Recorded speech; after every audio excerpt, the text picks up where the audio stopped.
على سيدنا وشفيعنا وحبيبنا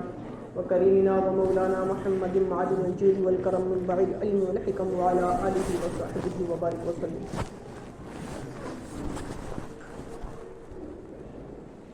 عزیزان گرامی، آقا علیہ الصلوۃ والسلام کی حیات طیبہ ایسی پاک زندگی ہے کہ ہم اپنے کسی بھی حال میں کھڑے ہو کر اس زندگی کی طرف دیکھیں تو ہمیں ضرور رہنمائی ملے گی کہ ہم کو اپنے اس حال میں کیا کرنا. آج جن حالات سے ہم گزر رہے ہیں کہ ہماری مساجد کو بتکدہ بنایا جا رہا ہے، ہمارے اوپر ظلم و ستم کے پہاڑ توڑے جا رہے ہیں، ہمارے ذہنوں میں اسلام کا ایک غلط تصور بٹھانے کی کوشش کی جا رہی ہے، ہم کو اسلام سے دور کرنے کے لیے ہر طرح کی سازشیں رچی جا رہی ہیں. ان حالات میں آج ہم کو کیا کرنا ہے؟ ان حالات میں ہم کو آقا علیہ الصلوۃ والسلام کی پیاری زندگی سے کیا رہنمائی ملتی ہے؟ اس کو اگر ہم دیکھیں تو ہم کو مکی زندگی کی طرف دیکھنا پڑے گا کہ مکی زندگی میں بھی اس طریقے کے حالات آئے کہ کعبۃ اللہ شریف میں بتوں کو رکھا گیا، مسلمانوں کے اوپر ایسا ظلم ہوا کہ جس ظلم کی داستان کو سن کر دل لرزنے لگتے ہیں. مسلمانوں کو کوئلوں کے اوپر دہتے ہوئے کوئلوں کے اوپر لٹا دیا گیا، بھاری بھاری پتھروں کو مسلمانوں کے اوپر رکھ دیا گیا، مسلمانوں کے اوپر طرح طرح کے مظالم ڈھائے گئے. لیکن ان حالات میں ان مسلمانوں کا کیا رویہ رہا؟ ان حالات میں وہ آقا علیہ الصلوۃ والسلام کے جانثاروں نے کس کردار کو ادا کیا؟ اس چیز کو دیکھنے کی ضرورت ہے. تو اگر ہم دیکھیں تو آقا علیہ الصلوۃ والسلام کے وہ جانثار جن کے اوپر ہر طریقے سے ظلم و ستم ہوتا رہا، وہ اپنے ہر حال میں آقا علیہ الصلوۃ والسلام کے دامن کرم سے وابستہ رہے، آقا علیہ الصلوۃ والسلام کی اطاعت کے دامن کو تھامے رہے. ان کے اوپر جو بھی کچھ ہوا انہوں نے سب کچھ برداشت تو کیا، لیکن ان سے یہ برداشت نہیں ہوا کہ آقا علیہ الصلوۃ والسلام کے دامن کو چھوڑ دیں. ہر طرح کا ظلم انہوں نے برداشت کر لیا، ان کے اوپر ہر طریقے کے ظلم ڈھائے گئے، لیکن ان تمام ظلموں کو برداشت کرنے کے بعد وہ آقا علیہ الصلوۃ والسلام کی اطاعت و فرما برداری کرتے رہے. حضرت بلال رضی اللہ تعالیٰ عنہ کو دیکھیں تو ان کے اوپر طرح طرح کے ظلم ہوتے رہے، لیکن انہوں نے جو آقا علیہ الصلوۃ والسلام کی بارگاہ سے سبق سیکھا تھا کہ اللہ رب العالمین ایک ہے، تو اپنے ہر ظلم کے وقت وہ اپنے اسی سبق کو یاد کرتے تھے، احد احد کی صدائیں لگاتے تھے کہ اللہ رب العالمین ایک ہے. حضرت ابوبکر صدیق رضی اللہ تعالیٰ عنہ کو دیکھیں تو آقا علیہ الصلوۃ والسلام کے اوپر ایسا سچا ایمان اور آقا علیہ الصلوۃ والسلام پر ایسی جانثاری کہ جس وقت مسلمانوں کے اوپر ظلم و ستم ہو رہا تھا، مسلمان غلاموں کو ظلم و ستم کا شکار بنایا جا رہا تھا، تو حضرت ابوبکر صدیق رضی اللہ تعالیٰ عنہ نے اپنے مال و دولت کو اسلام کی اشاعت کے لیے اور مسلمانوں کی قوت و توانائی کے لیے صرف کیا، اور جو مسلمان غلام تھے جن کے اوپر ظلم و ستم ہو رہا تھا ان کو آزاد کرا دیا اور ان کو ظلم و ستم سے بچا لیا. تو عزیزان گرامی، آج بھی ہم کو ضرورت ہے کہ ہم انہی طریقوں کو اختیار کرنے کی کوشش کریں. ہمارا جو مال و دولت ہے، ہمارا وہ مال و دولت مسلمانوں کی فتح و کامیابی کے لیے صرف ہونا چاہیے. ہمارے پاس جو مال و دولت ہے وہ ہمارے مسلمان بھائیوں کی پشت پناہی کے لیے صرف ہونا چاہیے. اگر آج بھی ہم اپنے آپ کو اٹھا کر دیکھیں تو نہ معلوم کتنے مسلمان آج ہمارے ایسے ہیں جو جیلوں میں سڑ رہے ہیں، جن کے اوپر طرح طرح کے مقدمات لگا دیے گئے ہیں، جن کو طرح طرح سے ظلم و ستم کا شکار بنا دیا گیا ہے. لیکن آج ہمارا حال یہ ہے کہ صرف اپنی زندگی گزارنے میں مصروف ہیں، اپنے مکانات بنانے میں مصروف ہیں، اپنی شادیاں کرنے میں مصروف ہیں. ہم کو یہ فکر نہیں ہوتی کہ ہمارے مسلمانوں کے اوپر کیا زندگی گزر رہی ہے. تو عزیزان گرامی، ہمارے ان بزرگوں کی زندگی کو اگر ہم اٹھا کر دیکھیں تو معلوم ہوتا ہے کہ اپنے آپ سے پہلے اپنے مسلمان بھائیوں کی مدد اپنے ساتھ ساتھ اپنے مسلمان بھائیوں کی مدد کرنا بھی ضروری ہے. کہ اگر ہمارے مسلمان بھائیوں کے اوپر کہیں ظلم و ستم ہو رہا ہے تو ہم ان کا تعاون کریں، ان کی مدد کریں اور ان کے لیے اپنے پیسے کو صرف کریں. دوسری طرف اگر ہم دیکھیں تو آقا علیہ الصلوۃ والسلام کے جانثاروں نے آقا علیہ الصلوۃ والسلام کی کیسی اطاعت کی اور آقا علیہ الصلوۃ والسلام پر کیسا ایمان تھا کہ آقا علیہ الصلوۃ والسلام پر اس وقت طرح طرح کے الزامات لگتے رہے.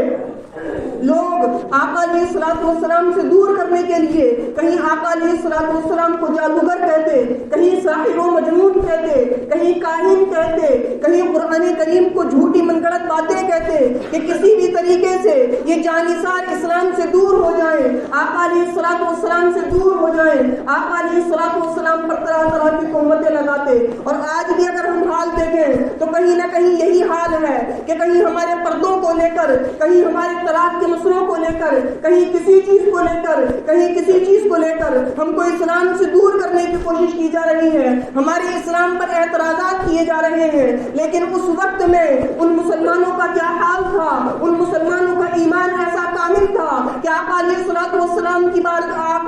والسلام کے بارے میں کوئی کچھ بھی کہتا اس طرف کان نہ دھرتے, بلکہ آقا علیہ الصلوۃ والسلام جو فرماتے اس پر پکا ایمان و یقین ہوا کرتا تھا. حضرت ابوبکر صدیق رضی اللہ تعالیٰ عنہ کو اٹھا کر دیکھ لیں, جب معراج کا واقعہ ہوا آقا علیہ الصلوۃ والسلام نے لوگوں کے سامنے اپنی معراج کو بیان کرنا شروع کیا تو کفار کو جھٹلانے لگے. اس کے بعد جب حضرت ابوبکر صدیق رضی اللہ تعالیٰ عنہ کے پاس پہنچتے ہیں اور ان سے جانے کے بعد آقا علیہ الصلوۃ والسلام کے واقعوں کو بیان کرتے ہیں کہ تمہارے یار تو ایسا ایسا واقعہ بیان کر رہے ہیں, کیا تم اب بھی ان کو سچا مانو گے تو قربان جائیں. حضرت ابوبکر صدیق رضی اللہ تعالیٰ عنہ پر صاف فرما دیا کہ اگر آقا علیہ الصلوۃ والسلام ایسا کہہ رہے ہیں تو یقیناً آقا علیہ الصلوۃ والسلام سچ فرما رہے ہیں. اللہ اکبر, یہ ایمان تھا, یہ اذعان و یقین تھا. لیکن آج ہمارا حال یہ ہے کہ کوئی ہمارے اسلام پر اعتراض کرتا ہے تو ہم اس کو سننے لگتے ہیں, کوئی ہمارے اسلام پر تنقید کرتا ہے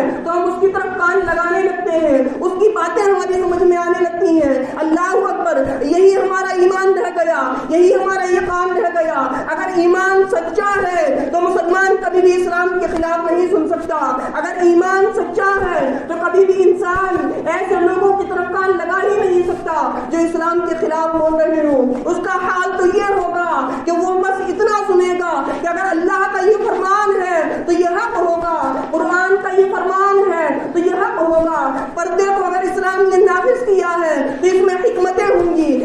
طلاق کے جن مسائل کو اسلام نے بیان کیا ہے اس میں حکمتیں ہوں گی, یہ کبھی بھی غلط نہیں ہو سکتے. تو عزیزان گرامی, جس طریقے سے ان آقا علیہ الصلوۃ والسلام کے جانثاروں نے اپنی زندگی گزاری ہے, اگر اسی طریقے سے ہم بھی اپنی زندگی گزارنے لگے تو جس طریقے سے اللہ رب العالمین نے ان کو فتح و کامرانی سے نوازا تھا, یقیناً اللہ سے پوری امید ہے اسی طریقے سے ہم لوگوں کو بھی کامیابی و کامرانی سے سرفراز فرمائے گا.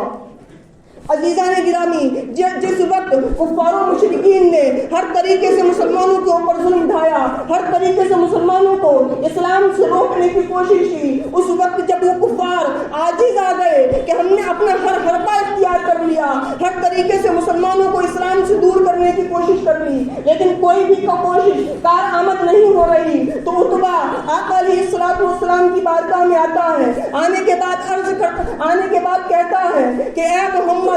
تم کو آخر کیا چاہیے؟ اگر تم کو مال و دولت چاہیے ہم مال و دولت دینے کے لیے تیار ہیں. اگر تم کو کسی حسین بیوی سے نکاح کرنا ہے ہم اپنی حسین عورتیں دینے کے لیے تیار ہیں. اگر تم کو عہدہ و منصب چاہیے تو تم عہدہ و منصب لے لو, بس تم یہ جس کام کو کر رہے ہو اس کام کو چھوڑ دو. اللہ اکبر, اس وقت آقا علیہ الصلوۃ والسلام نے اپنی طرف سے کوئی جواب نہ دیا. آقا علیہ الصلوۃ والسلام نے قرآن کی آیات تلاوت کرنا شروع کر دی. اللہ اکبر, ان قرآنی آیات کی تلاوت کا اتنا اثر پڑا کہ وہ اللہ کا کلام سرکار دو عالم صلی اللہ علیہ وسلم کی زبان سے ادا ہو رہا تھا. ادھر آقا علیہ الصلوۃ والسلام قرآن کریم کی تلاوت کر رہے تھے, ادھر عتبہ پر لرزہ طاری ہو گیا. آخر میں آقا علیہ الصلوۃ والسلام کے منہ پر ہاتھ رکھ کر رشتے کا واسطہ دے کر کہنے لگا کہ براہ کرم اس کو روک دیں, اس کی عظمت کی وجہ سے میرے رونگٹے کھڑے ہو رہے رہے ہیں۔ تو عزیزان گرامی،